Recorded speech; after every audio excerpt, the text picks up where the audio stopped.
ऊपर में जो है नट बोल्ट भी नहीं लगा है भाई, सिर्फ वेल्डिंग करके छोड़ दिया क्या है। आप देखिए ध्यान देखोगे उसमें कहीं भी नट बोल्ट आपको नजर नहीं आएगा।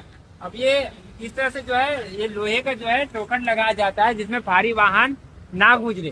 कि इस तरह से जो है काम कौन करता है, ये भी रेलवे का जो अंडर ब्रिज है।